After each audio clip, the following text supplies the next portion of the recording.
Bonsoir. Comme annoncé, nous allons commencer à l'heure prévue. Il reste de la place et des chaises pour les personnes qui arrivent. Il y a des personnes qui viennent de loin, donc c'est possible que des personnes arrivent au cours de la première heure. Donc bonsoir, merci à vous de vous être déplacés pour cette réunion publique pour laquelle nous avons invité tous les citoyens et citoyennes des 21 communes du pays du Roi Morvan et leurs élus, à qui une lettre d'invitation a été apportée en mairie.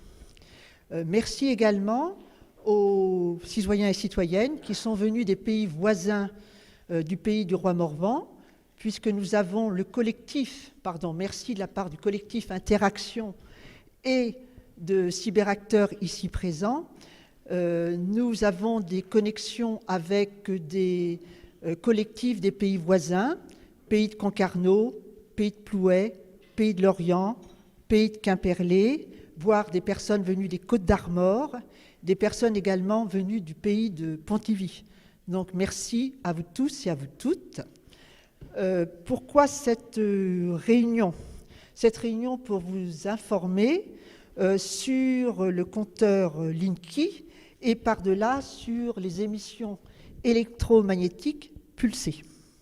Voilà. Pour cela, nous avons invité Marc Sandrier, ici présent, chargé de l'information scientifique au sein de l'association Robin des Toits, dont le collectif Interaction est membre. Alors, pour le déroulement de cette soirée, nous avons demandé à Marc de la cadrer en 3 parties, à savoir que je lui poserai 3 questions et avec, entre chaque question, un temps de parole donné à la salle pour poser d'autres questions, si c'est nécessaire, par rapport à l'exposé que Marc nous fera. Avant de vous exposer le déroulement, justement, précis de la soirée, je rappelle une demande qui vous a été faite à l'entrée de la salle. Merci d'éteindre vos portables. Des personnes électrosensibles sont présentes parmi nous. Donc merci d'avoir la gentillesse d'éteindre vos portables. Alors donc j'ai demandé à Simon d'être avec moi parce que c'est vraiment la pierre angulaire, il est très timide, mais de notre collectif Interaction. Un grand merci Simon d'être là. Et moi je suis Simone. Simon, voilà. Donc pour le déroulement, les 3 questions. La première question concernera le plan sanitaire. La deuxième question, le plan social et économique. Et la 3e question, pour laquelle nous avons gardé le plus longtemps d'échange avec la salle, portera sur les possibilités pour refuser ce compteur Linky. Alors, nous commençons, Marc. Alors, il va y avoir peut-être une petite installation technique entre ma question et le démarrage. Donc, Marc, en quoi ces compteurs, et par-delà les émissions électromagnétiques pulsées, sont-ils une menace sanitaire ? Donc, vous avez 20 minutes maximum pour répondre, et ensuite, nous donnerons la parole à la salle. Merci, Marc.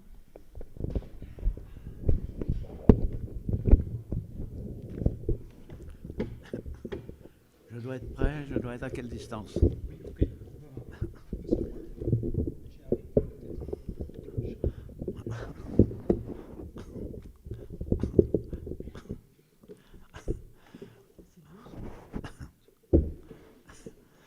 On va faire un essai pour vérifier que tout va bien. Donc, je vous dis quelques mots, et si il y a des personnes qui n'entendent pas bien, en particulier au fond de la salle, vous le dites. Est-ce que tout le monde entend correctement ? Bon, apparemment, il n'y a pas de problème.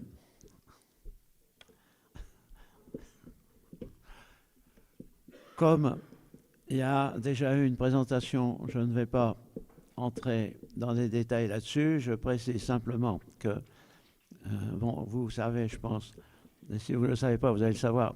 Mon nom, c'est Marc, cendrier comme un cendrier. Dans l'Association nationale Robin des Toits, d'une part, je suis un des membres fondateurs, et d'autre part, ma fonction statutaire, donc officielle, c'est chargé de l'information scientifique. Ceci étant, concrètement, j'ai un nombre d'activités qui est très nettement supérieur à ce que je viens de vous dire. Et entre autres, j'ai la charge et assez fréquemment le plaisir d'être chargé des relations avec les personnes, avec les gens ou avec la population, peu importe le mot qu'on utilise. Et c'est ce qui fait que aujourd'hui, c'est moi qui suis ici. Alors je commence par vous saluer et vous remercier d'avoir pris l'initiative de venir assister à cette réunion. D'habitude et en général, enfin en tout cas jusqu'à une date récente, l'essentiel des informations qu'on me demandait de donner touchait le groupe technologique de la téléphonie mobile. J'ai bien compris qu'aujourd'hui, ça n'est pas le centre de ce qui intéresse les personnes présentes. Et ce dont je vais vous parler essentiellement, c'est le problème des très célèbres compteurs Linky. Ceci étant, si je peux vous en parler, c'est parce qu'il y a des liens, techniques entre le groupe technique, le groupe technologique de la téléphonie mobile et le Linky. Alors, on va commencer par le Linky et je vais vous donner, pour commencer, une information globale. Cette information touche un mensonge public. Il y a un certain nombre de sources publiques, officielles, qui vous disent que l'installation d'un compteur du type Linky chez des abonnés, chez des habitants, des citoyens courants, est obligatoire. Alors, je pense que ça va être une nouvelle intéressante pour vous, que je vous précise qu'il s'agit d'un mensonge. Il n'y a aucune obligation. Il n'existe aujourd'hui aucun texte réglementaire ou légal qui impose d'accepter chez soi ce type de compteur. Donc, je pense que c'est une information qui n'est pas sans importance pour vous et je vous donnerai des informations plus précises là-dessus. Et puis, surtout, je pense que vous allez me poser des questions et je vous répondrai. Donc, le point important est de dire qu'il n'y a aucune obligation de type légal. Il existe différents textes légaux, mais les derniers qui ont été votés, le dernier est un texte assez général sur toutes sortes de choses, qui a été voté d'une part en juin dernier par le Sénat et d'autre part en juillet par l'Assemblée nationale. Donc il y a des textes qui prévoient différentes choses, mais il se trouve que depuis le vote, il n'y a eu aucun décret d'application qui a été rendu opérationnel. Donc, pour l'instant, je dis bien pour l'instant, mais d'après différentes informations, il semble que ce pour l'instant va durer un petit moment. Pour l'instant, il n'y a aucun texte, ni réglementaire ni légal, qui comporte une obligation d'accepter ça chez soi. C'est-à-dire que vous soyez un particulier, que vous soyez un groupe d'une forme ou d'une autre, vous pouvez sans aucun problème refuser qu'on mette ça chez vous. Ceci étant, pour limiter les répercussions éventuelles, pour les gens qui consultent notre association à ce sujet, nous leur conseillons de ne pas attendre qu'on s'adresse à eux. Absolument rien ne vous empêche de prendre les devants et d'agir dès maintenant, c'est-à-dire de faire le nécessaire pour que votre refus de cette installation soit public. Alors, parmi les documents qui vont être remis au collectif qui a organisé la réunion d'aujourd'hui, parmi ces documents, il y en a un qui est un modèle de lettre de refus. Le processus général, mais éventuellement on en parlera plus en détail après, consiste à rendre votre refus clair et public. Ça consiste, c'est d'une assez grande simplicité, ça consiste à envoyer un courrier recommandé avec accusé de réception à l'organisme qui est chargé pour l'instant d'installer ce type de dispositif. Alors, tout le monde a entendu parler du nom de cet organisme qui s'appelle ERDF et qui est un morceau d'EDF. Donc ERDF à la charge, et c'est une charge qui en ce moment devient de plus en plus lourde, d'installer ça un peu partout où ils peuvent. Ce qui est donc nécessaire quand vous avez décidé de refuser, c'est de faire un courrier avec accusé de réception à ERDF dans lequel vous mentionnez que vous refusez et vous mentionnez pourquoi.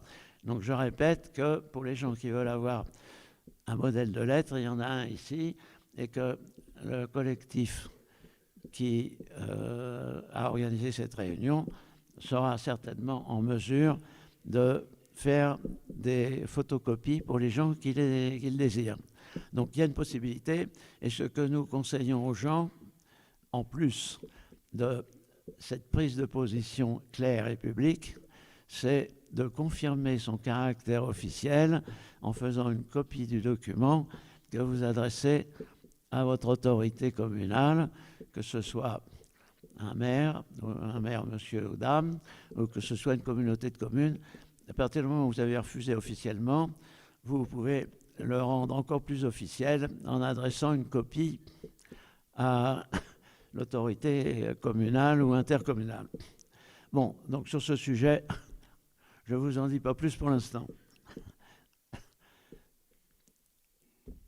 Étant invité chez vous, j'ai fait ce que je fais d'habitude, c'est-à-dire que j'ai apporté un certain nombre de documents correspondant aux informations qui sont le plus souvent souhaitées par les habitants, par les citoyens.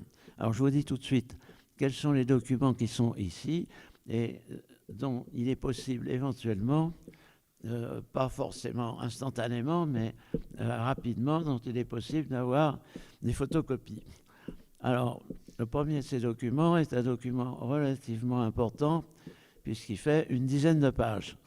Il s'appelle La Trousse. C'est un document, qui est un des documents produits par l'association Robin des Toits. Et ce document est un résumé de tous les problèmes qui concernent la téléphonie mobile. Alors, ce n'est pas le sujet d'aujourd'hui, d'après ce qu'on m'a dit, mais ça peut être plus qu'utile pour vous, parce que la téléphonie mobile continue d'exister, et elle continue de poser différents types de problèmes. Donc, ça peut, à mon avis, être plus qu'utile pour vous que vous ayez une information générale sur le sujet. Alors, ce document qui s'appelle La Trousse est un résumé, puisque le sujet est un sujet plus qu'abondant.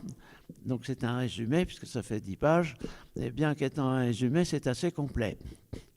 Et en plus, ce qui rend plus facile d'en profiter, c'est que les informations sont données sous une forme globale ou panoramique, c'est-à-dire que vous voyez l'ensemble, ce qui permet de mieux percevoir les éléments.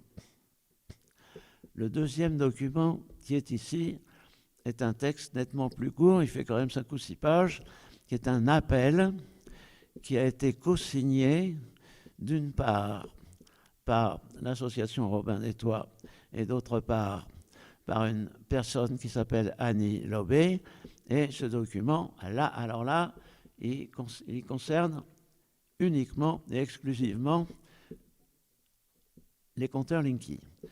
Comme il est là, je vais vous en donner les éléments principaux tout à l'heure, mais je rappelle qu'il y a un document qui s'appelle un appel, qui a été adressé par les deux auteurs principaux, qui a été adressé à l'ensemble des personnes et des groupes qui ont des responsabilités de décision dans ce pays. Donc la diffusion a été assez large et ça, à mon avis, ça présente un intérêt pour tout le monde. Le troisième document qui est ici, lui, il tient en une seule page. C'est une lettre type de refus pour le Linky. Cette lettre type a été établie par des personnes avec lesquelles nous sommes en relation et qui sont des spécialistes juridiques. Donc, ça correspond à l'état juridique actuel du sujet. Le dernier document est celui qui est le moins près du sujet précis d'aujourd'hui, mais qui est quand même lié, puisque ce document concerne un domaine qui est de plus en plus important, de plus en plus répandu. Il concerne le problème des gens qui sont ce qu'on appelle électrosensibles ou électro-hypersensibles, et on dit quelquefois EHS. Au sujet de ce problème qui est de plus en plus grave dans notre pays, et d'ailleurs pas qu'ici, mais évidemment notre pays est ce qui est le plus intéressant directement pour nous. Donc c'est un problème dont la gravité augmente de jour en jour. Alors il en est résulté que un événement s'est produit assez récemment, puisque c'était le 11 février. Ce jour-là, un colloque a été tenu dans un bâtiment qui est relativement connu, qui est le bâtiment de l'Assemblée nationale. Donc dans l'Assemblée nationale, il y a eu un colloque qui était organisé essentiellement par deux personnes, mais auquel notre association a participé. Alors, ici, le document qui existe est le dossier de presse qui a été établi au sujet de ce colloque, qui fait, d'après mon souvenir, 17 pages. Donc, il y a pas mal de choses. Ce qui est très, très important dans ce colloque, et dont vous pourrez donc éventuellement prendre connaissance si vous prenez connaissance du dossier qui est ici, c'est que les personnes qui ont parlé, c'est-à-dire qui étaient invitées, étaient d'une part des scientifiques, mais aussi des responsables politiques et administratifs, et en dernier lieu, ce qui est plutôt une innovation dans les activités de notre association, il y avait un groupe de spécialistes juridiques. Et on a pu constater que les gens qui découvrent ces sujets-là sous l'angle juridique voient un certain nombre de choses que des personnes qui ne sont pas des spécialistes juridiques ne voyaient pas du tout avec la même clarté. Donc il s'ouvre un certain nombre de possibilités d'intervention, d'une part sur le plan juridique, mais en fonction du fait que c'est juridique, également sur le plan judiciaire. Le plan judiciaire n'a qu'un défaut, c'est qu'il est traité par des personnes qui sont des professionnels, et donc une action judiciaire, c'est pas gratuit. Ceci étant, il y a toutes sortes de possibilités qui existent, et l'intérêt d'une action judiciaire, c'est qu'à partir du moment où elle est fondée d'une façon qui est clairement juridique, qui est établie d'une façon claire sur le plan juridique, elle donne de très fortes chances d'avoir des résultats concrets. Alors, je vais vous donner un exemple, un seul.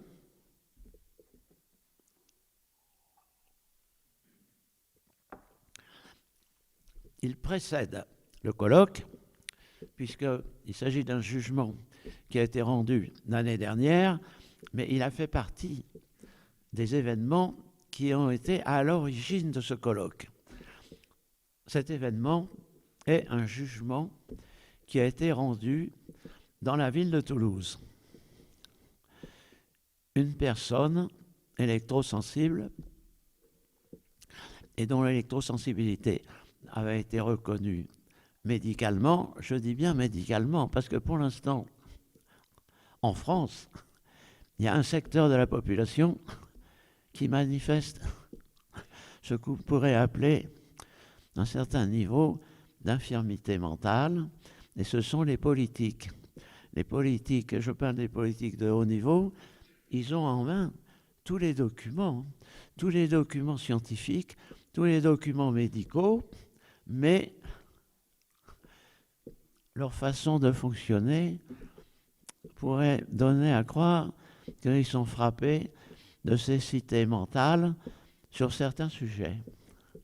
Donc, ils ont tout ce qu'il faut et ils bloquent.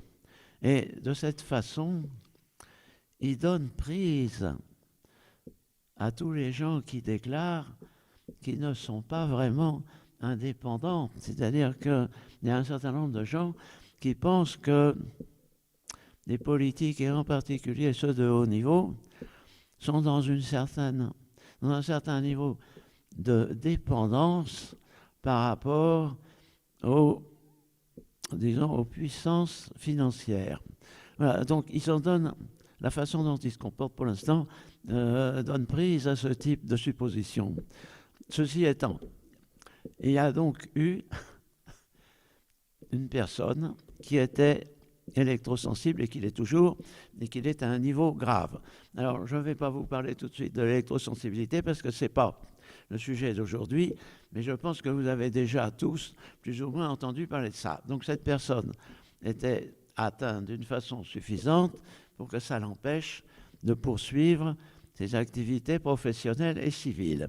Donc, cette dame qui était avocate a été obligée d'abandonner non seulement le fait d'habiter dans un milieu urbain, mais a été obligée d'abandonner ses liens civils et d'abandonner les lieux où la société fonctionne. Donc cette dame a été obligée, elle n'est pas la seule, c'est le cas d'assez nombreuses personnes qui sont dans son niveau de perturbation de santé et qui sont obligées d'habiter, on peut dire, dans des situations qui sont voisines de l'état sauvage.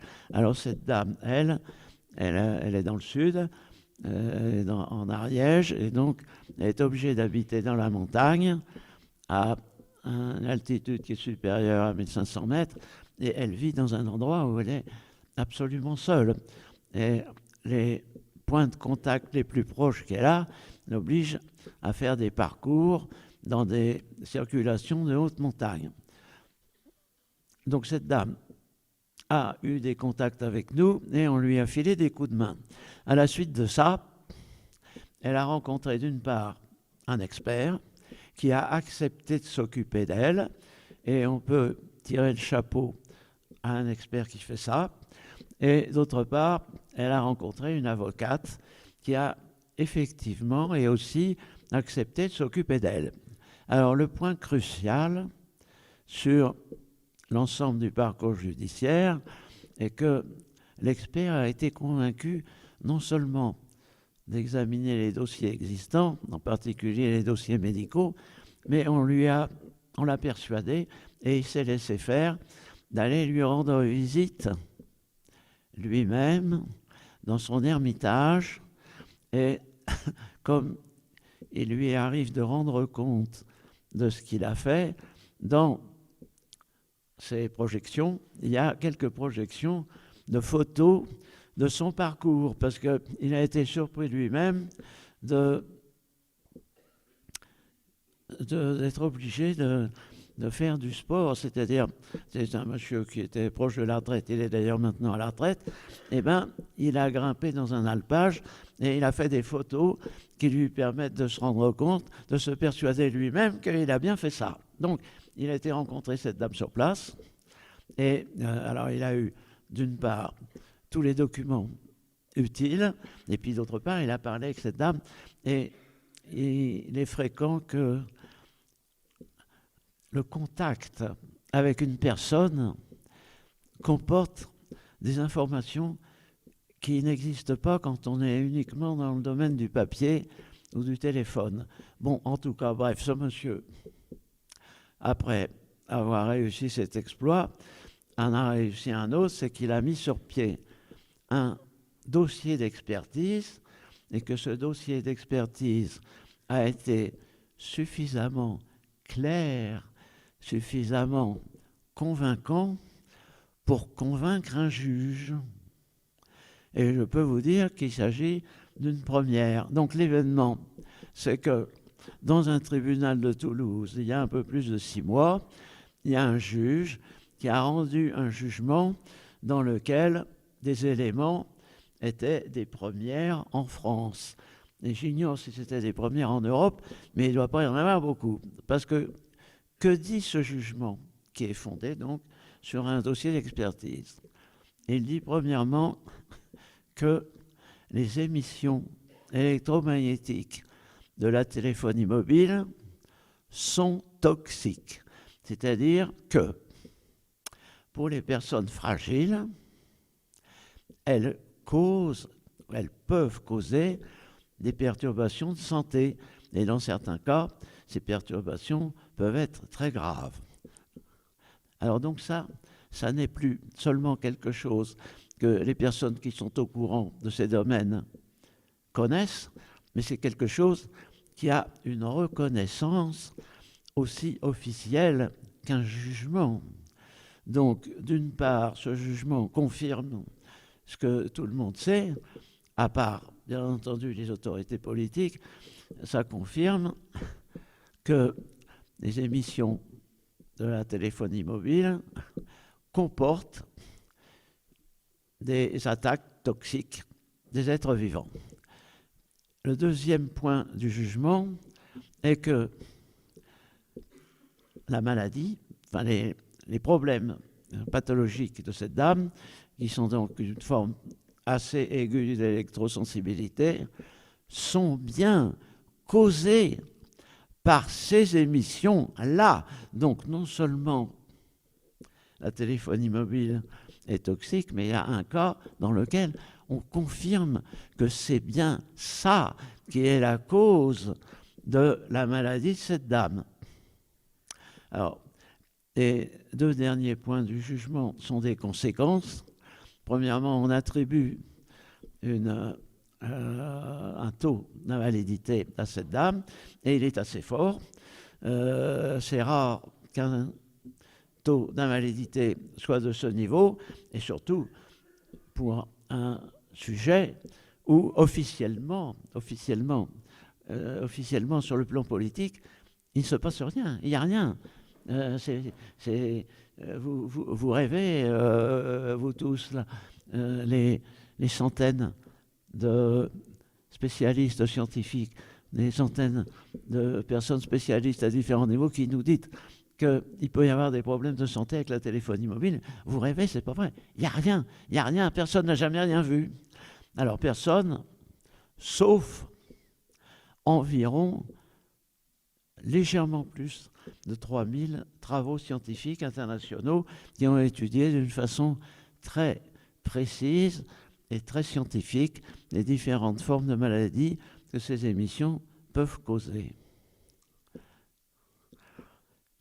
Je précise, pour répondre à des critiques qui sont quelquefois faites, que les travaux scientifiques dont je parle ne sont pas des rumeurs de bistrot, ce sont des travaux qui ont été publiés dans des revues spécialisées et dans certains cas des revues qui sont dotées de ce qu'on appelle un comité de lecture. Et aujourd'hui, à ma connaissance, aucun de ces travaux n'a fait l'objet d'une réfutation scientifique pour faire des piapia, pour dire toutes sortes de choses. En général, un peu floues et un peu dans le vide. Alors, il y a des montagnes de déclarations, des gens qui représentent plus ou moins des autorités officielles qui disent que c'est pas valide, etc. Mais des contestations scientifiques, à ma connaissance, il n'y en a pas. Et si par hasard vous entendez dire qu'il y en a, soyez gentils de m'informer. Donc, il y a un document officiel, un jugement.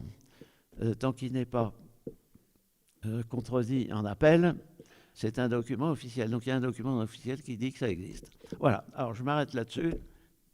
Et maintenant, on va parler de Linky. Voilà. Je relance, pardon, je vais le dire ici. Je relance, Marc, la question. Donc, justement, en quoi le compteur Linky aggrave la situation? En quoi c'est une pollution supplémentaire et on n'entend pas, pardon, une pollution qui est en lien avec justement les fameuses ondes oui, alors, voilà. J'espère qu'il n'y a pas trop de personnes dans l'assistance qui regrettent que j'ai pris un certain temps pour traiter les sujets dont je viens de parler. Donc maintenant, on va parler uniquement de Linky. Enfin, on va essayer. Cette technologie, alors ça porte plusieurs noms. Quand il s'agit du réseau électrique, ça s'appelle Linky. Ça peut s'appeler aussi un compteur intelligent. Ce terme m'a toujours bien fait rire. Mais bon, c'est un terme qui lui est souvent donné. Et alors, le terme technique, c'est que ce sont des compteurs à télérelevé. Alors, qu'est-ce que ça veut dire? Ça veut dire que les indications, les chiffres qui définissent les niveaux de consommation ne sont plus relevés par des personnes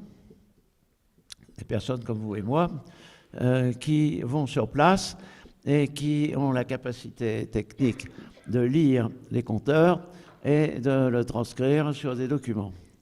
Alors maintenant, le principe consiste à supprimer la lecture par des personnes qui disposent d'une part d'un appareil optique et d'autre part assez fréquemment de ce qu'on appelle un cerveau.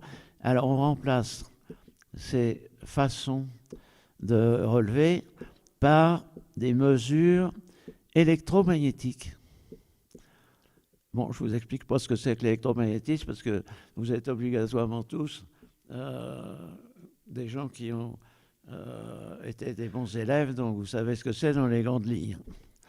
Donc on fait un relevé à partir d'émissions électromagnétiques. Alors, ça consiste à prendre le relevé sous cette forme, et une fois que le relevé a été fait par un moyen électromagnétique, on le transfère par voie aérienne, également par des émissions électromagnétiques, on le transfère à un centre technique. Les gens qui ne sont pas officiels, les gens qui ont fait un certain nombre d'études concrètes sur le fonctionnement du Linky, parce qu'il y en a quand même déjà un certain nombre qui sont installés, ont constaté qu'il y a 2 émissions toxiques.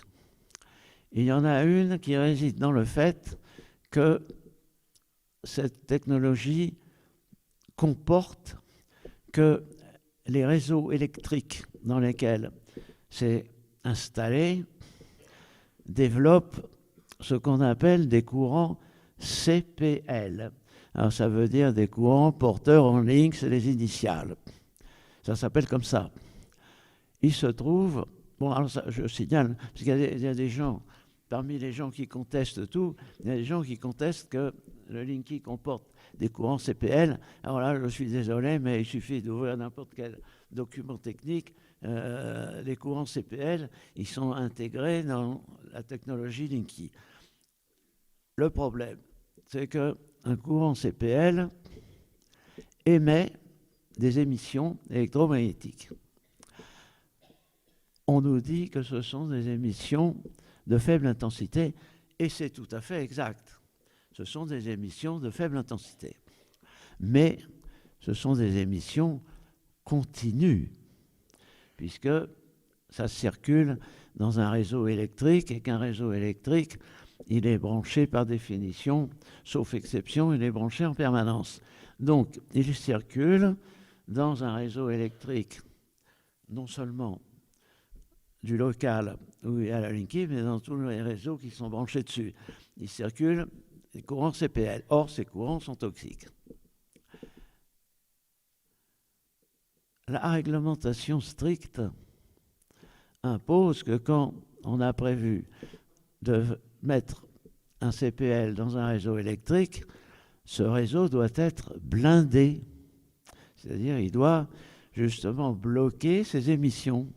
Mais dans le cas du Linky, je pense que vous ne serez pas surpris d'apprendre qu'il y a extrêmement peu de chances que les gens qui installent le Linky vont se payer d'installer des blindages de réseaux électriques dans la totalité des locaux qui sont concernés.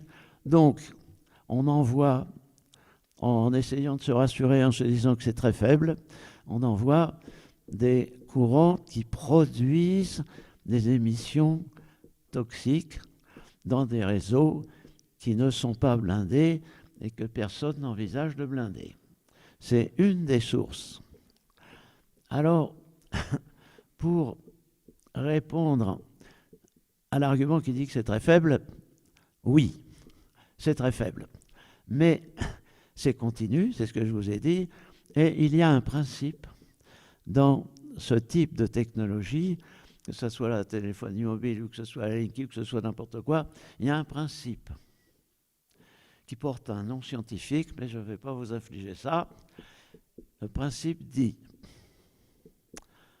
pas beaucoup tout le temps et beaucoup de temps en temps, les résultats sont identiques. Alors je vais quand même vous donner un nom simple. C'est un nom officiel, scientifique, technique. Ça s'appelle le principe cumulatif. Ça veut dire quand c'est tout le temps ou que c'est beaucoup, même si c'est faible, les résultats finissent par être pareils. Bon, donc, il y a une toxicité à partir du CPL. Mais il y en a une autre qui réside dans le fait que ces résultats chiffrés par des émissions électromagnétiques, il faut les transmettre, il faut les envoyer au centre technique parce que c'est là où on vous fabrique des jolies factures.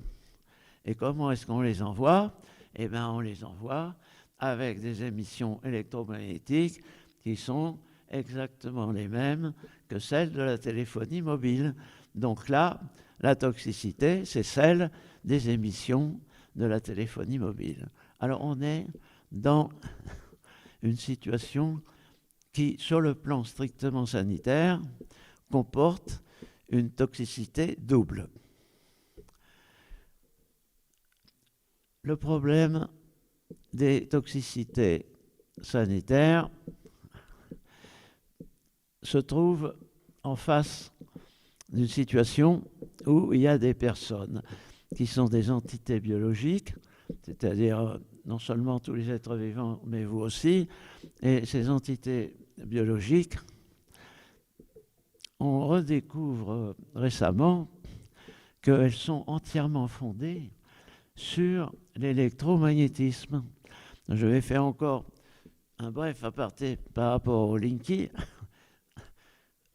Comment peut être défini un être vivant qui soit très simple ou qui soit aussi complexe que le vôtre? Et au cas où vous n'êtes pas au courant, je vous précise qu'il n'existe dans l'univers connu aucun système, aucun dispositif dont la complexité soit équivalente à celle d'un animal à conscience, c'est-à-dire vous. Donc, vous êtes le sommet de ce qui est connu, parce qu'on ne peut pas être sûr qu'on connaît tout.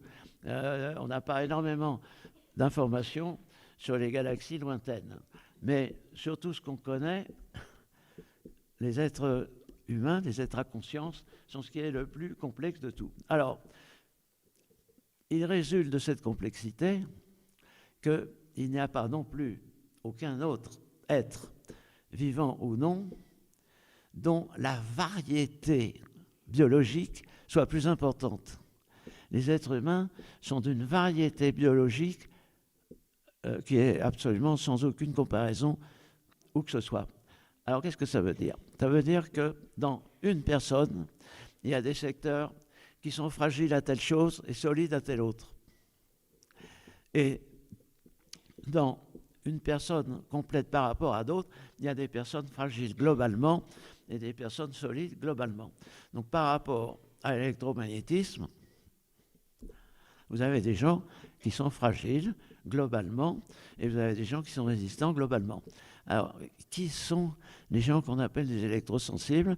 C'est des gens qui baignent dans le même bain d'émissions et d'intensité électromagnétique que tout le monde, que vous, mais qui n'ont pas du tout les mêmes moyens de résister. Et donc, eh ben, il se produit des conséquences pathologiques. Pour toutes les personnes qui veulent des précisions sur les choses dont je parle, je vous signale que vous avez plusieurs possibilités. Vous avez déjà ici un certain nombre de documents qui peuvent, à mon avis, être relativement, avec une certaine facilité, qui peuvent être photocopiés, mais je signale qu'il existe, pour les gens qui utilisent Internet, et il y en a pas mal, il existe un site Internet de Robin des Toits qui est considéré par d'autres personnes, pas par moi. Moi, je me réjouis de l'apprendre, mais il est considéré par les spécialistes comme le site Internet qui est le plus riche d'informations dans ce domaine, c'est-à-dire celui de ce type d'émission. Donc, vous pouvez aller faire des promenades dans le site de Robin des Toits. Et puis alors, tout à l'heure, il est prévu que vous ayez la parole, rien ne vous empêche de poser des questions. Donc, je dis que les membres de cette espèce, la nôtre, sont d'une très grande variété et que ceux qui sont fragiles sur le plan électromagnétique, eh ben, c'est eux qui tombent malades. Et on pourrait croire que c'est quelque chose qui est peu de choses. Il n'y a pas beaucoup de gens. Alors, je peux vous dire que d'après des statistiques qui ne sont pas officielles, puisque pour les officiels, il ne se passe rien, donc il n'y a pas d'enquête, il n'y a pas de statistiques, mais il y a quand même des gens qui font des statistiques. Et en Europe, il y a des pays qui sont très comparables sur le plan technologique et qui, eux, font des enquêtes. C'est-à-dire qu'ils sont, dont les responsables politiques semblent moins dépendants des puissances financières. Alors, donc, il y a des endroits où on fait des enquêtes. Eh bien, on constate que dans une population d'un pays voisin d'une autre, le nombre des gens chez qui l'électrosensibilité a atteint un niveau suffisant pour les obliger à consulter des médecins, c'est environ 4%. Alors, vous savez probablement quelle est la population française approximativement. 4%, ça fait déjà un gros paquet. Et par rapport aux gens qui disent qu'il ne se passe rien, il faut dire qu'il faut remarquer, il faut admirer que le niveau d'aveuglement est particulièrement remarquable. Mais l'attaque, les perturbations de santé causées par ce type de toxicité ont un point commun avec différentes autres, dont la plus connue est le cancer, c'est qu'il y a une phase d'incubation. C'est-à-dire l'attaque commence progressivement et elle ne devient perceptible, c'est-à-dire que vous vous en rendez compte vous-même et suffisamment pour aller chez un toubib, elle devient perceptible qu'au bout d'un certain temps. Alors, on dit que les gens qui sont obligés d'aller chez un toubib pour des problèmes dont il a été établi que la cause est bien ce type de toxicité, alors les gens chez qui c'est seulement en incubation, qui n'ont donc pas les moyens de s'en apercevoir pour l'instant, parce qu'il n'y a personne qui ait l'idée saugrenue d'aller voir des toubibs en plus spécialisés pour savoir ça, eh bien, quand on fait des enquêtes, c'est pas moi qui les ai faites, mais je suppose que les gens qui les font savent à peu près ce qu'ils font, eh bien, la quantité de population qui est touchée par la toxicité de ce type d'émission, c'est 10%. Donc, en France, par rapport à l'état actuel de la population, ça fait plus de 6 millions de personnes. Donc, ce n'est pas un petit truc perdu dans la nature. Alors, je reviens sur quelque chose où je n'étais pas allé, je m'étais exprimé d'une façon incomplète. Je vous ai dit qu'on sait maintenant, alors ça, ce n'est pas seulement les alarmistes comme nous, mais c'est l'ensemble de la population médicale et biologique, on sait que les êtres vivants sont électromagnétiques d'une façon considérable et ils le sont sous les deux angles. De quelle façon est-ce qu'on examine un être vivant? On l'examine sous deux façons. Il y en a une qui est la structure. Alors ça s'appelle l'anatomie, c'est ce qui décrit la façon dont vous êtes construit. Et il y a un deuxième angle d'examen qui s'appelle la physiologie, c'est-à-dire qu'est-ce qui se passe dans votre organisme et qu'est-ce qui fait que vous êtes un être vivant et que la vie puisse persister dans votre organisme et dans votre fonctionnement. Alors, en ce qui concerne l'anatomie, l'anatomie est constituée, en simplifiant beaucoup, par des atomes et des molécules qui se regroupent sous différentes formes. Mais qu'est-ce que c'est qu'un atome? Qu'est-ce que c'est qu'une molécule? Ce sont différents types de regroupements de particules, qui sont des éléments plus petits de ce qui existe dans la réalité. Donc un atome, c'est un certain nombre de particules qui ont des relations entre elles, et une molécule, c'est un certain nombre d'atomes qui ont des relations entre eux. Or, toutes ces relations, ce qui fait que des particules ou des atomes s'attachent les uns aux autres, ce sont des relations électromagnétiques, c'est-à-dire ce qui résulte du fait que les couches électroniques extérieures de tous ces éléments ne sont pas stables. Enfin, il y en a une petite partie qui est stable, mais une très grande quantité est soit positive sur le plan électrique, soit négative sur le plan électrique. Et ce qui fait toute l'organisation matérielle de base, et je ne parle pas des organisations biologiques parce que c'est encore plus compliqué, mais tout ce qui fait qu'il existe des atomes et que entre les atomes il existe des molécules. Pour les molécules, c'est le fait que les couches extérieures électroniques ne sont pas neutres. Donc, ceux qui en ont moins rencontrent ceux qui en ont plus et ils s'embrassent. Donc on peut dire en fait que les molécules sont une espèce de résultat d'une action de mariage. Alors au fur et à mesure qu'on progresse, il y a de plus en plus d'éléments qui se réunissent entre eux. L'univers vivant commence quand les molécules dépassent un certain niveau de quantité. Parce qu'à partir de ce moment-là, les stabilités matérielles ou mécaniques ne suffisent pas et il faut d'autres dispositifs pour assurer la permanence d'une entité quelconque. Bon, je ne vais pas aller plus loin. Tout ce qui est anatomique des êtres vivants repose sur l'électromagnétisme. Et la physiologie, c'est quoi? C'est ce qui se passe à l'intérieur d'un être vivant, c'est-à-dire les échanges qui se passent à l'intérieur et un certain nombre d'échanges qui se passent entre l'intérieur et l'extérieur. Alors, si vous voulez un exemple des échanges biologiques qui sont permanents et qui sont vitaux, vous en avez deux qui sont d'une grande simplicité, enfin qui sont bien connus. Vous avez la nutrition et vous avez la respiration. Eh bien, il s'agit d'échanger des produits, soit à l'intérieur, soit avec l'extérieur. Donc la physiologie, ce sont des échanges de différentes choses, de produits, mais aussi des échanges d'intensité électromagnétique et de structure électromagnétique. Donc, qu'il s'agisse de l'anatomie ou qu'il s'agisse de la physiologie, l'électromagnétisme, c'est ce qui vous constitue. S'il n'y a plus d'électromagnétisme, vous n'existez plus. Alors, quand il y a des événements électromagnétiques qui changent la situation, eh bien, il y a évidemment des perturbations biologiques.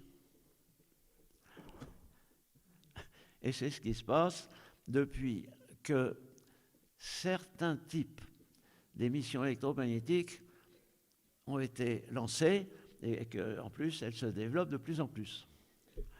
Alors, il y a un certain nombre d'émissions électromagnétiques qui sont entièrement neutres par rapport à la biologie. Et il y en a même qui sont positives. Il y a des ondes électromagnétiques qu'on peut utiliser pour soigner. Il n'y en a pas des quantités, mais il y en a. Et il y a certains soins qui ne peuvent être faits que de cette façon. Mais malheureusement, il y a aussi les émissions électromagnétiques qui sont toxiques, c'est ce dont je vous ai parlé, et celles qui sont de la famille de la téléphonie mobile, qu'on appelle des hyperfréquences pulsées, sont toxiques. Et elles peuvent l'être d'une façon assez forte. Voilà. Donc, comment et pourquoi est-ce que le Linky peut être toxique? C'est parce qu'il émet des émissions électromagnétiques qui perturbent les fonctionnements électromagnétiques biologiques qui existent depuis environ 3,5 milliards d'années. Je redis ce que j'ai dit tout à l'heure, comme vous étiez certainement des très bons élèves, vous savez que les êtres vivants, ça existe depuis grosso modo 3,5 milliards d'années. Eh bien, depuis qu'ils existent, c'est-à-dire depuis les plus simples, l'électromagnétisme fonctionne. Mais jusqu'à une date extrêmement récente, les émissions électromagnétiques avaient deux caractéristiques fondamentales. Premièrement, elles étaient simples, c'est-à-dire que ce qui était émis, c'était soit une seule fréquence, soit un nombre réduit de fréquences, et les fréquences en résonance entre elles. Et d'autre part, elles étaient continues. Et c'est ça qui est le changement complet avec les émissions du type, disons, des émissions du groupe téléphonie mobile. Premièrement, il s'agit d'émissions complexes. C'est une grosse mixture où il y a un nombre important de fréquences qui sont très très différentes les unes des autres. Alors on fait tenir ça ensemble pour des raisons techniques et par des moyens techniques, mais pour les êtres vivants qui les reçoivent, c'est la pagaille totale. Or, ce qui est vivant, on a dû vous l'expliquer quand vous étiez à l'école, ce qui est vivant est caractérisé par le fait qu'il y a un ordre et que ce qui permet qu'un être vivant reste vivant, c'est que cet ordre soit maintenu, qu'il soit continué. Alors quand vous avez des émissions où il y a une pagaille de fréquence totale, eh bien ça c'est une cause importante. Mais la plus importante des pagailles, c'est la deuxième, c'est-à-dire c'est la rupture dans le temps. Donc les émissions électromagnétiques naturelles sont continues. Tandis que dans le cas de la téléphonie mobile, on a des émissions qu'on appelle pulsées, c'est-à-dire qu'elles ne sont pas émises en continu, c'est pour des raisons techniques, elles sont émises par saccades, c'est-à-dire on envoie un petit paquet qui dure pendant 3 centièmes de seconde, après ça il y a un blanc et ça reprend quelques dizaines d'émissions après. Et ce qui est le plus toxique de tout dans ces émissions-là, c'est précisément le fait de ces ruptures. C'est-à-dire que les émissions électromagnétiques, que ce qui arrive sur les cellules, ce ne sont plus des émissions continues, ce sont des saccades.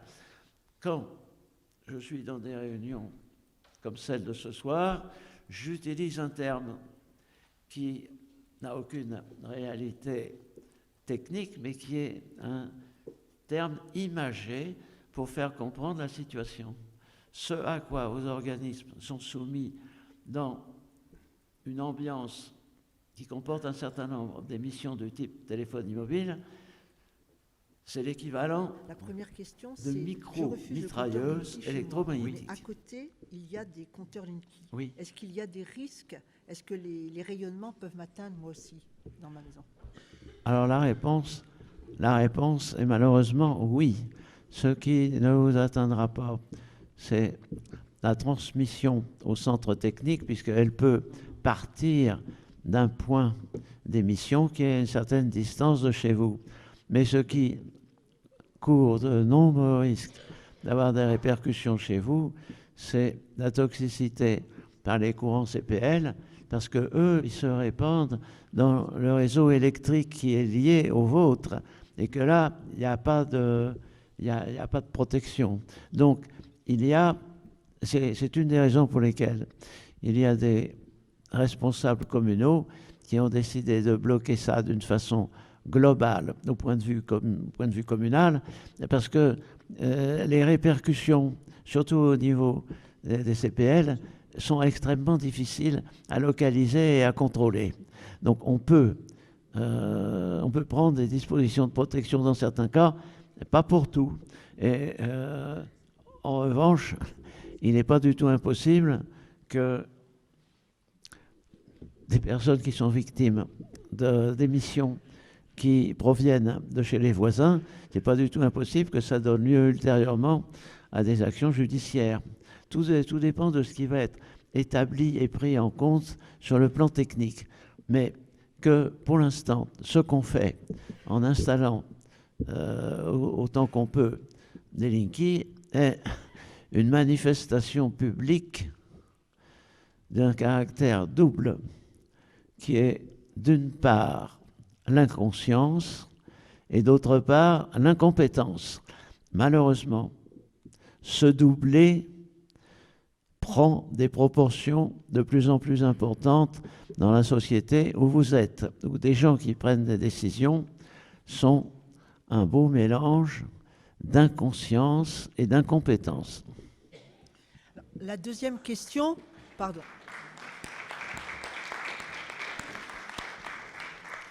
La deuxième question, c'était si le compteur Linky a été installé chez moi, est-ce que je peux ensuite faire quelque chose? Oui.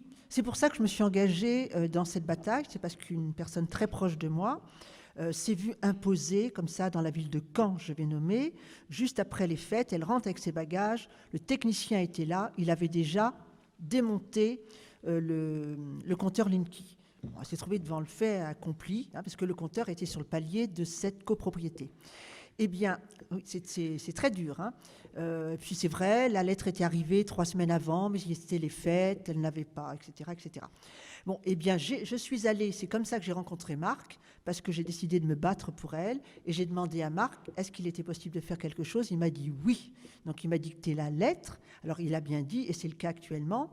Ça ne va pas être facile de faire enlever ce compteur Linky qui a été posé, mais il faut réagir en disant que lorsque le compteur a été installé, vous n'étiez pas au courant, vous n'aviez pas été informé justement des conséquences sur diverses, ça on peut vous dicter après la lettre, et que par conséquent, mais étant maintenant informé, vous demandez que ce compteur soit enlevé et que soit remis l'ancien compteur. C'est-à-dire que vous publiquement, il y a un exemple de lettre, publiquement, et par écrit, vous exprimez le fait que vous souhaitez que ce compteur soit enlevé. Alors ça ne va pas se faire du jour au lendemain, mais ça s'est fait comme ça dans les États où justement le compteur est en cours d'enlèvement. C'est suite à des plaintes. Mais il faut se battre. Il faut se battre, c'est vrai. Je vais vous lire la lettre type qui est ici et dont vous pouvez éventuellement obtenir une photocopie. Attendez, parce qu'on n'a pas entendu. Non, c'était un autre cas. C'était le cas de... Oui, non, mais je lis la lettre type. Non, mais c'est le cas où... Oui, surtout que c'est un problème qui va se poser pour beaucoup de gens qui feront un achat immobilier où un compteur Linky sera déjà installé dedans, alors qu'eux ne l'avaient peut-être pas dans l'ancienne maison, mais ils vont le trouver dans la maison qu'ils veulent acheter. À ce moment-là, quel recours ils vont avoir pour pouvoir faire enlever ce compteur, quoi. Monsieur dit quoi? Oui, il veut parler ce que je t'avais demandé la première fois que je t'ai rencontré. Oui. La lettre type, quand on a déjà installé le compteur et que l'on souhaite justement... Alors, je vais vous lire la lettre type qui est fournie par l'association aux gens qui désirent faire quelque chose avant que ce soit installé. Et après, je vais vous dire quelles sont les modifications à apporter quand il s'agit d'un cas où le compteur est déjà installé. Donc pour l'instant, je vous lis ce qui a été établi par des juristes dans le cas où ce n'est pas encore fait et où on prend les devants, c'est-à-dire on n'attend pas même d'être contacté. Et je suggère très vivement à tout le monde qui ne l'a pas encore fait de le faire. Alors je vous lis cette lettre et je vous rappelle que la lettre, vous pouvez en prendre connaissance et éventuellement avoir des photocopies. Donc je vous la lis. Alors la lettre est adressée, c'est donc une lettre recommandée à R et elle est adressée, alors on appelle ça Monsieur le Président, il s'agit de la personne qui est responsable de l'agence locale de RDF. Vous m'avez récemment adressé un courrier m'informant que l'un de vos agents viendrait à mon domicile pour procéder au changement du compteur d'électricité, l'actuel compteur devant être remplacé par un compteur Linky. Il résulte de l'article L322-4 du Code de l'énergie que sous réserve des dispositions de l'article L324-1, les ouvrages des réseaux publics de distribution, y compris ceux qui, ayant appartenu à EDF, ont fait l'objet d'un transfert au 1er janvier 2005, appartiennent aux collectivités territoriales ou à leur groupement désigné au 4 de l'article 1, etc., du Code général des collectivités territoriales. Toutefois, la société gestionnaire du réseau public de distribution, issue de la séparation juridique imposée à EDF par l'article L, est propriétaire de la partie des postes de transformation du courant de haute ou très haute tension en moyenne tension qu'elle exploite. Donc, il reste un petit morceau de propriété à EDF ou ERDF, c'est un fragment des postes de transfo. Et c'est tout. Tout le reste des propriétés des collectivités territoriales. Ce qui signifie que les compteurs, les anciens comme les nouveaux, appartiennent à la personne publique concédante. Il faut préciser que cette propriété d'origine législative ne peut pas vous être transférée parce que EDF a essayé d'avoir des décisions de justice pour récupérer la propriété. Alors donc, il y a une référence du jugement où ils se sont fait renvoyer chez leur mère. Dès lors, par la présente, je vous remercie de bien vouloir m'apporter la preuve de l'autorisation expresse que vous aurez donnée la personne publique concédante afin de pouvoir procéder au changement des compteurs. C'est-à-dire que si quelqu'un vient chez vous pour vous proposer de mettre ça, vous lui dites qu'on vous présente le document ou la copie du document officiel écrit par lequel le propriétaire, c'est-à-dire la commune ou l'équivalent, a donné son accord officiel au changement. À défaut de la production d'une telle preuve, vous comprendrez que je ne peux vous laisser procéder à votre intervention sur un équipement qui ne vous appartient pas, sous peine d'engager ma responsabilité. Alors, il est évident que dans le cas où ce n'est pas la responsabilité de l'occupant, s'il y a eu un accord, c'est la responsabilité du maire. Et nous, du maire ou l'équivalent. Et nous disons toujours aux gens qui nous consultent de bien rappeler à leur maire de surtout ne jamais donner d'accord officiel écrit à ce changement de compteur parce qu'ils prennent une responsabilité sur des situations techniques pour lesquelles ils n'ont aucune espèce de prise.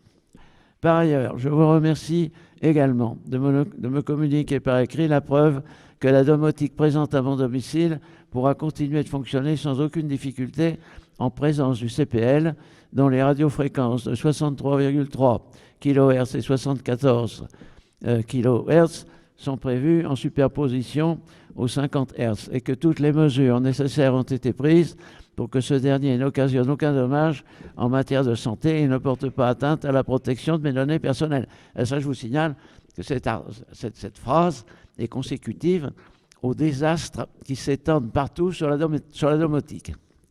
Enfin, il convient que vous m'adressiez une attestation de l'assurance couvrant tous les risques pouvant être causés par les radiofréquences du CPL couplées à un tel compteur. Alors, les gens qui ont écrit ça sont des juristes, donc eux, ils sont pleinement informés que le Linky comporte du CPL. Dans l'attente de vous lire, je vous prie d'agréer, Monsieur le Président, gna gna. Voilà, donc cette lettre est ici, et elle peut évidemment être photocopiée. Cette lettre correspond à une situation où le compteur n'a pas encore été installé, et on lui dit que, dans la lettre, on lui dit qu'on a été contacté. Si on ne l'a pas été, il n'y a aucun problème. Alors, dans le cas où c'est déjà installé, il faut modifier légèrement le texte en disant que ces compteurs ont été installés, mais que l'organisme qui les a installés, organisme qui dépend de vous, vous qui êtes RDF, n'ont fourni aucune information sur un certain nombre de caractéristiques techniques de l'installation. Alors, ce n'est pas la peine de parler du sanitaire, mais il s'agit de parler des références techniques, c'est-à-dire que il n'y a eu aucune information fournie à l'habitant d'un local sur le fait qu'il existe, que cette installation comporte des CPL et qu'elle comporte aussi des transmissions d'informations par des émissions d'hyperfréquences pulsées. Donc, vous dites, j'ai été informé de rien du tout. En conséquence, la validité légale de l'installation n'existe pas, puisque je n'ai eu aucune information. Alors, vous demanderez à un juriste d'écrire ça proprement, parce que moi, je ne suis pas juriste. Mais on m'a installé quelque chose sans me donner les éléments. Si on me les avait fournis, j'aurais refusé. C'est ça qu'il faut dire. Et donc, comme on ne me les a pas fournis, je vous signale que je considère votre installation comme illégale et je vous demande de procéder le plus rapidement possible à une remise dans l'état précédent. Oui, j'ai quelque chose qui m'interpelle au nom de ma liberté. C'est-à-dire, il y a un non-respect de mon titre de propriété et on viole. Je ne vois pas pourquoi je le laisserais rentrer l'individu dans ma maison.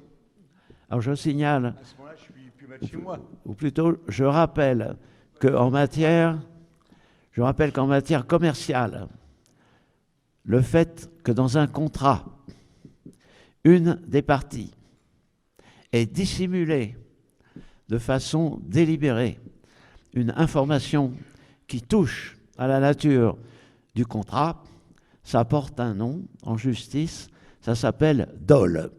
Alors il y a une variante récente, ça s'appelle aussi réticence dolosive, mais ça revient exactement au même. Le dol, c'est la dissimulation d'informations spécifiques. Et à partir du moment où le fait du dol est reconnu, le dol est une clause de nullité. Je rappelle ça.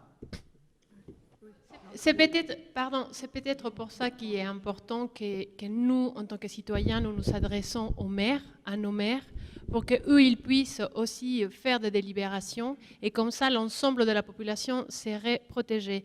Nous nous sommes rapprochés de certaines maires et un d'entre eux, à un moment donné, nous a dit, dans ces cas-là, parce qu'il y a des gens qui vont vouloir peut-être avoir le compteur Linky, du coup, on peut passer au-delà de leur liberté. Et il disait, dans ces cas-là, il faudrait faire un référendum. Alors ma réponse était, oui, on peut faire un référendum, mais à partir du moment où on est sûr que l'information que les citoyens vont avoir, elle est neutre. Parce que quand on voit que beaucoup de maires reçoivent des informations émanant uniquement du RDF, je me pose la question du niveau de neutralité, d'objectivité que ces maires peuvent avoir. Bien sûr, ils sont débordés de travail, mais je pense qu'à partir du moment où nous, citoyens, nous nous rapprochons de nos maires pour leur demander de protéger notre santé et la santé de nos enfants, de nos petits-enfants, là, on ne rentrerait plus dans la problématique de le voisin, mes voisins ont le compteur Linky, moi, je ne l'ai pas, mais de toute façon, je suis polluée. C'est un problème auquel les personnes électrosensibles, dont moi, j'en fais hélas partie, nous sommes confrontés parce que nous, dans notre maison, nous désirons vivre sans sonde, donc on est assujettis au désir et aux envies de tout le monde. Donc là, si les maires prenaient des précautions, principe de précaution au niveau de la santé, voilà, après, il n'y aurait pas des plaintes, parce qu'au moment où ça va exploser, les gens vont devenir peut-être, comme aux États-Unis, porter de plainte contre le maire parce qu'il n'a pas fait le nécessaire. Donc voilà, c'est pour ça que là, aujourd'hui, on essaye de vous donner des éléments, que vous sachiez que vous pouvez refuser, que vous pouvez faire une lettre, mais très important de vous rapprocher de vos maires pour qu'eux aussi, ils prennent une décision. Voilà. Une dame derrière.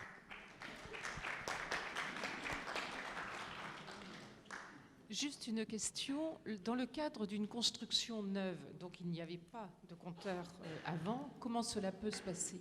Dans le cadre d'une construction neuve, est-ce que la personne qui fait construire, qu'est-ce qui peut se passer dans le cadre d'une construction neuve? En général, quand une construction est neuve, c'est un groupe commercial qui construit. Donc il n'est pas censé, lui, ce qui va se passer dans les bâtiments après, il n'est pas concerné.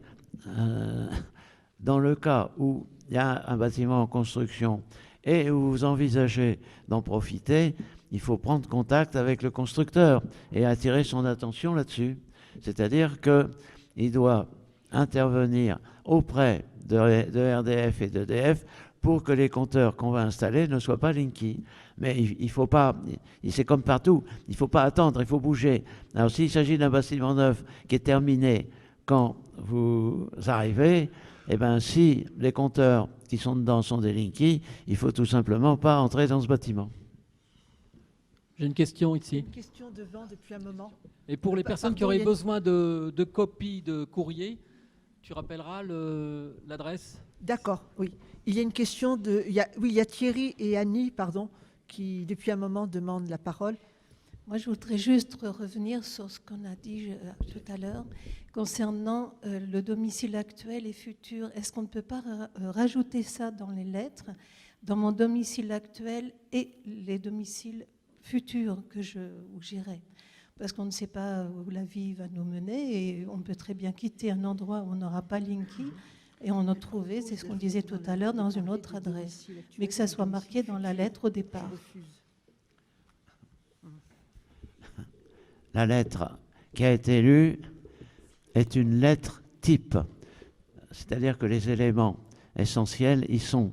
Absolument rien n'empêche d'ajouter ce qui paraît judicieux à la personne qui écrit. Mais c'est une lettre type, donc c'est obligatoirement assez schématique.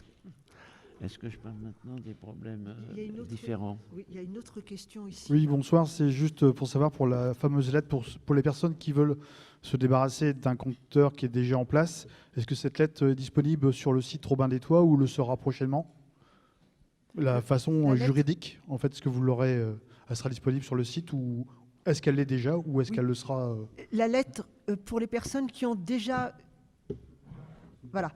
Est-ce qu'il serait possible d'avoir une lettre type sur le site de Robin des Toits pour les personnes chez qui on a déjà installé le compteur et qui, justement, souhaitent maintenant se battre pour l'enlèvement? Parce que beaucoup de personnes, je pense, sur le pays de l'Orient, ce sont déjà des milliers de compteurs qui ont été installés. Et les gens, maintenant qu'ils sont informés, voudraient que le compteur soit enlevé. Donc, est-ce que, Marc, vous pouvez faire quelque chose pour ça? Alors, je vais répondre parce que là, la question comporte quelque chose qui me concerne directement. Il était prévu que demain, je précise que je suis dans votre région puisqu'il y a une autre réunion demain soir à un autre endroit. Donc il était prévu que demain dans la matinée, je ne sois pas, que je flémarde pour dire les choses comme elles sont. Et je peux donc très bien consacrer un petit moment à cette rédaction et je la transmettrai à la personne qui est à côté de moi et puis on verra ce qu'on fait après avec. Mais je peux faire ça, oui monsieur. Alors je voudrais parler des choses. Donc ce sera demain après-midi parce que demain matin, il a déjà un autre rendez-vous. Il est arrivé dès la sortie de la gare, hop, à la mairie de Quimperlé. Il n'arrête pas, hein. Il me trouve efficace, il n'a pas tort. Donc il veut parler d'autre chose maintenant. Alors vous voyez, il peut arriver de rêver, eh bien j'ignorais que j'étais occupé demain matin. Ceci étant, c'est comme ça, et puisque ça arrive, je le prends. Oui, je voulais parler d'un deuxième aspect. Je voulais en parler d'une façon extrêmement schématique. Pardon, je crois qu'il y a des... Est-ce que c'est important? Des personnes ont besoin de s'exprimer, Marc. Il y a 2 personnes qui veulent... Vous allez dire après. Oui, bonsoir. Je voudrais rebondir sur la question de logements nouveaux ou d'acquisition de logements dans lesquels les compteurs ont été coupés. J'ai contacté sur la commune du Fauët les gestionnaires pour le gaz. Donc vous avez parlé des compteurs Gaspard tout à l'heure. Donc si j'ai bien compris, il y a quand même une différence juridique, c'est-à-dire que les réseaux électriques ont été la propriété a été réattribuée aux collectivités, ce qui n'est pas forcément le cas pour le réseau GDF, enfin de gaz. Aujourd'hui, moi j'ai précisé au téléphone que je ne souhaitais pas avoir de compteur Gaspard. On m'a répondu, vous n'aurez pas le choix.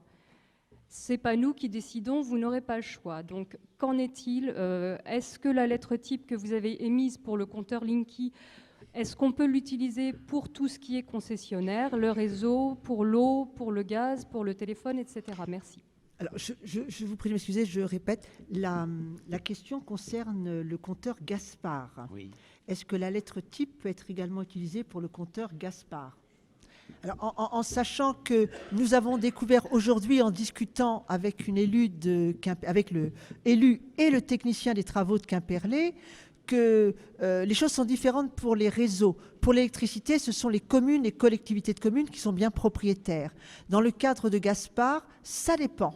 C'est-à-dire que derrière les réseaux électriques, c'est la loi, alors une loi générale à l'échelle du territoire français.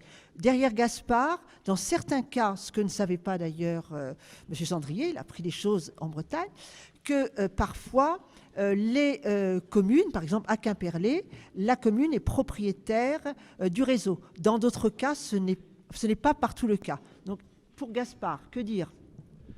Alors, la différence entre les 3 réseaux, puisqu'il y a en fait 3 grands réseaux, il y a l'électricité, il y a le gaz, et il y a l'eau. Il y a des gens qui sont subtils et qui pensent qu'il y a 2 réseaux, l'eau froide et l'eau chaude, mais ça ne change pas grand-chose. Alors, dans le cas de l'électricité, la propriété territoriale est définie par une loi, donc là, il n'y a pas de discussion, c'est général. En revanche, dans les 2 autres réseaux, c'est à l'initiative des communes. Alors, jusqu'à aujourd'hui, mais pour m'instruire, je suis venu chez vous, jusqu'à aujourd'hui, je pensais qu'il n'y avait jamais de propriété territoriale pour le gaz et l'eau. Eh bien, j'ai appris que si, et que là, ça dépend des gens. Alors, il est évident que le texte de la lettre type doit être adapté à la situation. Dans le cas où le réseau est propriété territoriale, il n'y a pas de changement. Sauf que les références des textes administratifs, il vaut mieux les éviter, puisque c'est des décisions communales. Alors, en revanche, ce qui est permanent, quel que soit le réseau, c'est la nature de la technologie Linky. Qu'il s'agisse de l'électricité, du gaz ou de l'eau, ça fonctionne exactement de la même façon. C'est-à-dire qu'il n'y a plus de réception, il n'y a plus de lecture de chiffres, de lecture de données par des personnes, mais par des dispositifs électromagnétiques. Et la transmission des chiffres collectés se fait également par la même transmission d'un type équivalent à la téléphonie mobile, de centre de réception sur place jusqu'au capteur d'un centre technique. Donc, dans tous les cas, il y a une double toxicité. Il y a la toxicité du CPL, quel que soit le réseau, et il y a la toxicité de la transmission hertzienne. Alors, donc, effectivement, il faut légèrement modifier le texte. Mais l'essentiel, le fond de la question sur la toxicité ne change pas. Il y a des gens qui commencent à partir. Donc, pardon, je vais donner l'adresse du collectif, l'adresse du site. C'est Interaction, Inter, INTE 2RE du 6. C'est trop rapide, pardon. Un peu plus longtemps.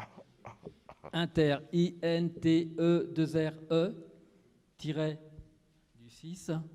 Action au pluriel. Je n'appelle pas action. @sfr.fr.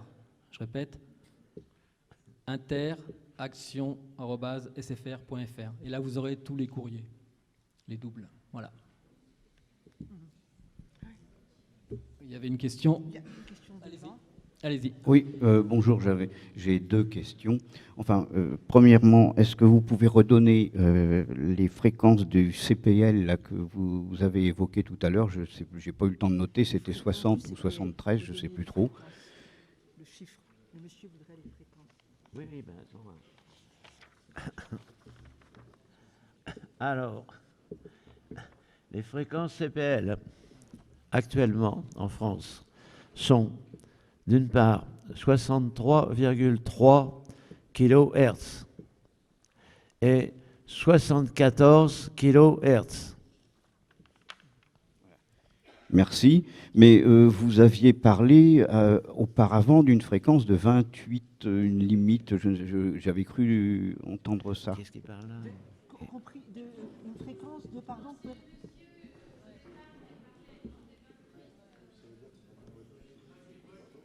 oui. En fréquence, actuellement, nous sommes à 50 Hz. Là, on parle de 65 oui. ou 63, ça, oui. 74 kHz. Bon. Souvent, les gens disent « Oh, c'est pas beaucoup ». Mais attention, on passe de Hertz à kilohertz, c'est 1000 fois plus. Par 1000. Ouais. Attention. Deuxième question, là, ça concerne la transmission des données. Puisqu'on parle donc des Linky puis des Gaspard, est-ce que les antennes seront les mêmes ou est-ce qu'il y aura une multiplication d'antennes avec le nombre de compteurs? Voilà, c'est ça qui nous fait réagir. C'est que la pollution ne va pas s'arrêter au compteur, c'est qu'ensuite, pour que les données arrivent effectivement au lieu qui va au centre technique, un immense... j'ai oublié le nom, c'est pas grave. Il faut bien qu'il y ait des antennes qui relaient ces informations. Il y a 700 000 antennes, je crois, qui sont prévues. Ce ne sont pas des antennes, c'est des émetteurs. Oui, c'est un changement apparent, mais ce qui change pas, c'est la nature des émissions. Et je rappelle que pour tout ce qui est de la téléphonie mobile, ce qui est toxique, c'est que ces émissions ont une caractéristique qui n'existe que dans la téléphonie mobile et pour des raisons techniques précises. C'est-à-dire qu'il s'agit de ce qu'on appelle des hyperfréquences pulsées. C'est ça qui est toxique. Et ça ne l'est pas un peu. Donc effectivement, il y aura bien un déploiement de, si je ne me trompe pas, le chiffre, Simon pourrait me confirmer, 700 000 antennes 700 000, nouvelles. Ouais. Qui devront être, voilà. Donc à hauteur d'homme, effectivement, déployées, donc une espèce de toile, voilà. C'est pour ça qu'on parle de brouillard, d'ondes électromagnétiques qui nous environnent. Alors 700 000, c'est le projet, mais actuellement, c'est de plus en plus mal parti. C'est ce que j'ai dit tout à l'heure, il y a une vague qui est sans précédent dans son amplitude, d'intervention de la population qui est une intervention de refus. J'ai pas encore vu ça jusqu'à maintenant. L'importance de la vague de refus. Et il sera nécessaire donc de faire le même courrier aux compagnies des eaux. Il faudra faire un courrier à la compagnie des eaux aussi, pour refuser le compteur communicant. Alors, tout à l'heure, j'ai dit que j'étais venu chez vous pour m'instruire, mais je commence à voir que, en fait, je suis venu aussi pour travailler. Simplement, nous nous sommes rapprochés d'un conseiller municipal dont Simon a parlé tout à l'heure, Stéphane Lhomme à Saint-Macaire. Lui, c'est qu'il m'expliquait que concernant le gaz, à contrario du compteur Linky, c'est que l'installateur, donc GRDF, a besoin d'un bâtiment en hauteur. Et souvent, dans les petites communes, ces bâtiments sont publics, donc ils appartiennent à la mairie. Et dans le cas de Saint-Macaire, c'est GRDF qui s'était rapproché du maire pour avoir l'autorisation de poser leur antenne, l'antenne qui permettait de recueillir toute l'information. Donc là, on a, on va dire, un peu plus de chance. Il faut faire les courriers, ça on l'a compris, mais les élus, eux, ils peuvent avoir la main directement. Bon, dans les grosses communes, il y a des bâtiments privés, bon là, ils pourraient passer auprès de ces bâtiments. C'est l'information que je peux avoir auprès de cet élu-là, voilà.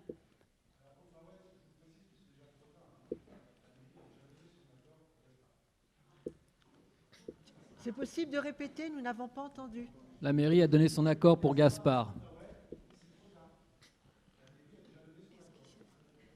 Alors, il y a quelqu'un qui veut répondre, là, pardon, je n'ai pas compris.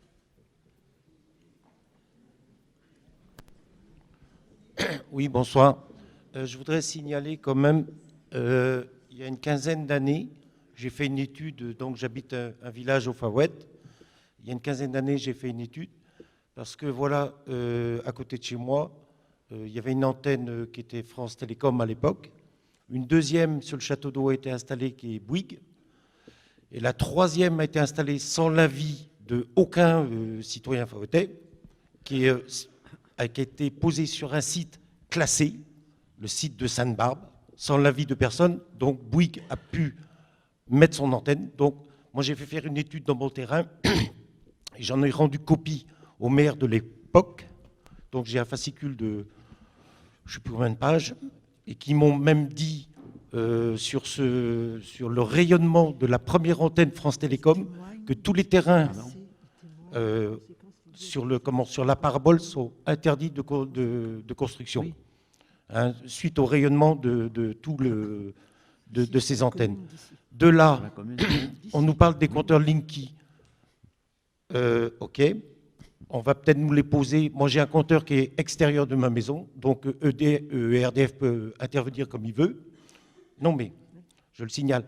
On nous pose actuellement, ça vient de démarrer la semaine dernière, une ligne de 20 000 volts devant ma maison, en souterrain, sans avis. Je n'ai pas eu, je suis citoyen fawetais de toute date. On ne nous a pas avisé, on nous enterre une ligne de 20 000 volts là actuellement. Alors, comment faire avec le compteur Linky? On nous met une ligne de 20 000 volts, mais non, demain j'aurai un Linky chez moi. Alors, comment faire avec la mairie? Est-ce qu'il faut que moi je pense que le maire devrait aviser les citoyens. Bien sûr, on ne va pas débouler tous à 1000 personnes à la mairie, contester ni quoi que ce soit, mais on nous impose, là les travaux, bon ça a commencé la semaine dernière, et là 20 000 volts, c'est une ligne qui revient de je ne sais pas où, qui rejoint Langonette, et passe devant ma maison, et mon voisin, et mais on n'a pas été avisé. Voilà. Donc j'aimerais bien qu'on me dise comment faire pour la mairie, quoi. Merci. Oui. Alors je parle ou non? Du coup, je ne sais pas si on m'a entendu tout à l'heure, donc pour Gaspard au Fawet, c'est trop tard. Le conseil municipal a donné son accord.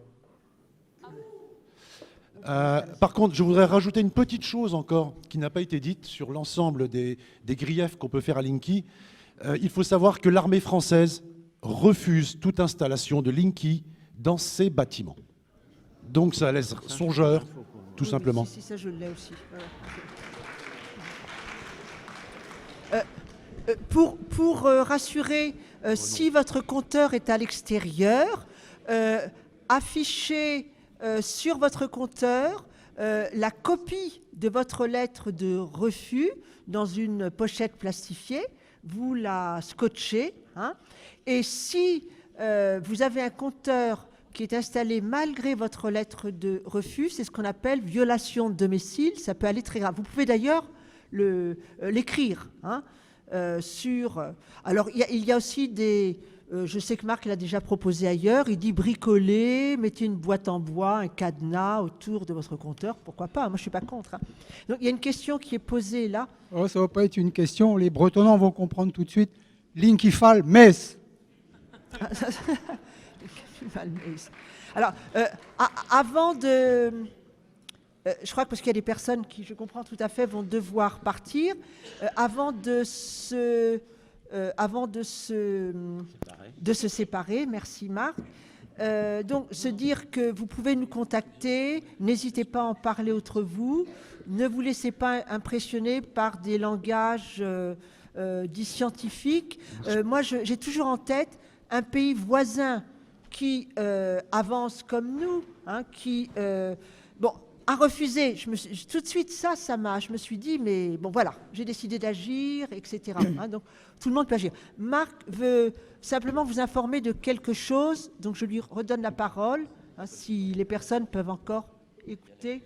Non, mais là-dessus, vous pouvez télécharger, pas de problème. Je vais vous donner quelques infos rapides et schématiques sur un autre aspect qui est, à mon avis, presque aussi grave des installations de Linky. Mais d'abord, comme il y a des personnes qui ont posé des questions concrètes, je rappelle qu'il existe des heures d'écoute de l'association Robin des Toits que vous pouvez appeler tous les jours de la semaine, soit le matin entre 8 et 9, soit le soir entre 21h et 22h, et que, sauf exception, parce qu'il y a des jours où je ne suis pas là, par exemple, quand je suis chez vous, je ne suis pas derrière ce téléphone, mais j'y suis très souvent, presque tout le temps. Donc, pour des cas précis, concrets, rien ne vous empêche d'appeler à ce téléphone qui est le téléphone national de l'association. Donc, il y a des heures d'écoute et il y en a 2 fois par jour. Ce n'est pas absolument systématique et régulier, mais il y en a très souvent. Donc, le dernier point dont je vais vous parler, c'est des... téléphone, peut-être Oui, alors, le numéro de téléphone, vous le notez, les gens qui voudront le reprendront sur vous. Donc, c'est 01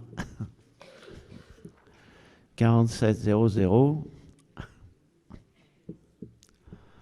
Et d'après mon souvenir, je ne suis pas sûr tout d'un coup. Bon, pour les personnes qui voudront l'avoir, voilà. Vous le demanderez à madame. Donc, ce dont je voulais vous parler. Non, mais j'ai pas voulu le prendre. Il y a 2 numéros, donc de 8 à 9 et de 9 à 10h le soir. Non, c'est le numéro du collectif. J'avais peur de faire des bêtises, de laisser la feuille, et il y a le numéro secret en plus. Moi, j'ai le numéro secret en plus. Et je ne vais pas le donner, le numéro secret. Il y a une corbeille à la sortie aussi. Pardon, il y a une corbeille, voilà. C'est pour mettre des sous. Il y a les petites étiquettes Toutes avec l'adresse et le numéro de téléphone. Mes excuses pour ce petit problème de mémoire. Voilà. Et il tient au fait que je suis, comme vous pouvez vous en apercevoir, de plus en plus jeune. Oui, alors donc je vais vous parler de 2 éléments techniques très importants. Et à ce sujet, je signale qu'il y a ici un document qui est une lettre, un appel qui a été adressé par l'association Robin des Toits et une dame qui s'appelle Annie Lobé, qui sont les 2 co-signataires. Il y a un appel qui a été lancé au sujet des Linky, sur le plan de toutes les perturbations qui ne sont pas de la santé, parce qu'il y en a aussi. Alors, ce système organise par rapport à vos installations de tous ces types de fonctionnement, il installe une augmentation et une ouverture au piratage. C'est-à-dire que chez vous, il n'y a plus, à partir du moment où il y a le Linky, et entre autres à cause du CPL, ça permet à peu près à n'importe qui d'entrer dans votre installation et de voir tout.